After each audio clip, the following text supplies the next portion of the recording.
nga po pala ngayon yung natapos ko. Tagal-tagal din na walang vlog, walang video, mahigit isang buwan. Tapos yung mga kasama ko wala, pasaglit-saglit lang sila, 2 araw, 1 araw, 3 araw, ganun lang yung trabaho nila.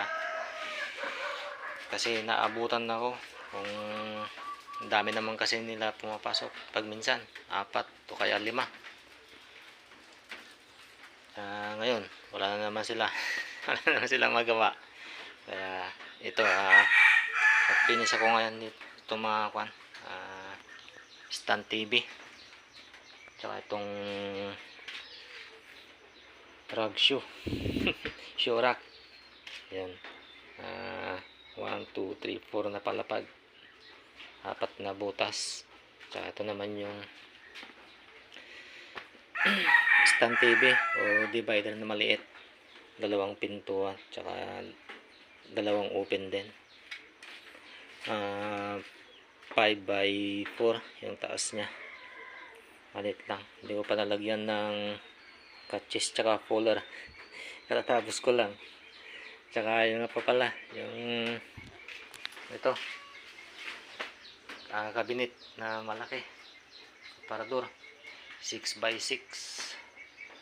Hindi ko pa matapos-tapos kasi walang pambili ng salamin nya.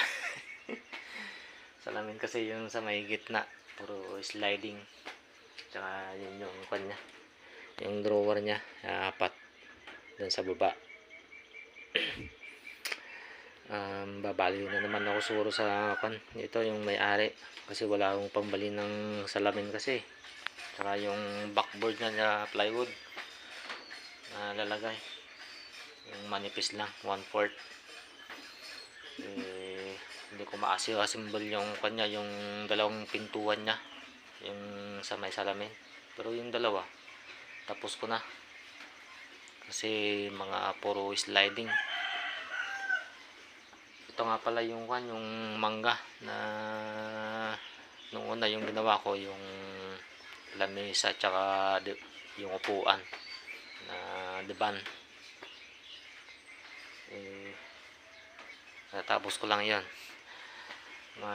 tanghali na, 11:30, tsaka pauwi na rin ako. Siguro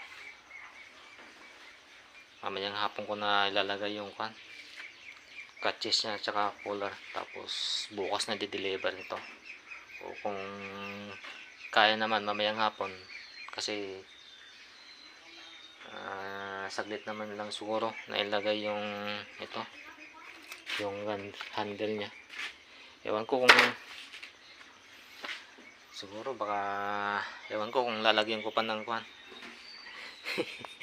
yung lock ng isa, kung lalagyan ko ba o hindi na, kasi ang iniisip ko wala naman silang ilalagay na mga importante, lalo hindi naman siya ganun aparador, stand TV lang naman. Ewan ko kung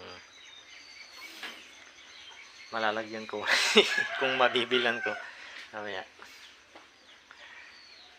So yan, ito pa pala yung ito pa yung akasya pa, tagal na, binalik na naman. Lalagyan ko pa ng nga pala ito, yung parang design nya sa may gilid na mababaw lang siya.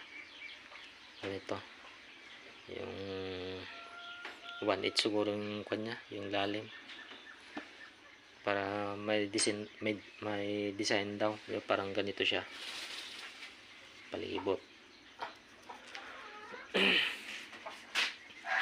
So ayun lang, sa susunod naman pa ulit. Tagal din na walang vlog.